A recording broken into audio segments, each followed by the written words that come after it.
Hi friends, வாங்க இன்றைக்கி நம்ம பச்சை பாசி பயிறு கிரேவி எப்படி பண்ணுறதுன்னு பார்க்கலாம். தேவையான அளவு ஆயில் ஊற்றிக்கலாம்.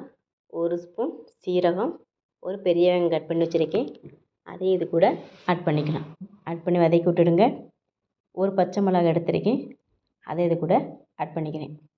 கூடவே ஒரு கொத்து கருவேப்பிலையும் ஆட் பண்ணி வதக்கி விட்டுடலாம்.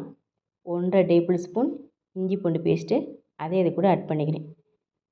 ராஸ்மல் போனதுக்கப்புறம் நம்ம மற்ற மசாலா ஆட் பண்ணிக்கலாம். இப்போ வதக்கி விட்டுட்டு ஒரு மீடியம் சைஸு தக்காளி எடுத்து வச்சுருக்கேன், அதை இது கூட ஆட் பண்ணிக்கலாம். இப்போ தக்காளி சீக்கிரம் வேகிறதுக்கு ஒரு 1/4 ஸ்பூன் உப்பு போட்டால் சீக்கிரம் வேகும்.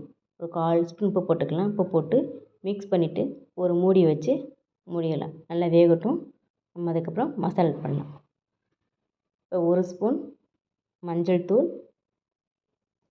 1.5 டேபிள் ஸ்பூன் மல்லித்தூள்.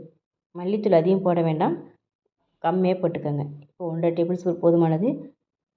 நான் ஒரு 5 பேத்துக்கு சமைக்கிற அளவுக்கு ஆட் பண்ணுறேன். இப்போ காரத்துக்கு 1.5 table spoon Kashmir red chilli, 1 table spoon தனி மிளகாத்தூள், இதையும் ஆட் பண்ணிக்கலாம். கூடவே 1 டேபிள் ஸ்பூன் கரம் மசாலா, இதெல்லாம் ஆட் பண்ணி மிக்ஸ் பண்ணி விட்டு ராஸ்மல் போனதுக்கப்புறம் நான் ஆல்ரெடி 5 விசில் விட்டு பச்சை பருப்பு வேக வச்சுருக்கேன், அதை இது கூட ஆட் பண்ணேன். இது எல்லாத்தையும் மிக்ஸ் பண்ணி விட்டுட்டு இந்த டிஷ்ஷுக்கு தேவையான அளவு உப்பு போட்டுக்கலாம். உப்பு போட்டு மிக்ஸ் பண்ணிக்கோங்க. இதுக்கு 1 டம்ளர் தண்ணி போதும். ரொம்ப தண்ணி ஊற்றினா நல்லா இருக்காது டேஸ்ட்டு, ஆனால் 1 டம்ளர் போதும். இப்போ மூடி வச்சு மூடிடலாம். நல்லா பாயில் ஆகட்டும். அதுக்கப்புறம் 1/4 ஸ்பூன் சுகர் ஆட் பண்ணிக்கிறேன்னா, நீங்கள் வேணுன்னா போட்டுக்கலாம், இல்லை ஸ்கிப் பண்ணிக்கலாம்.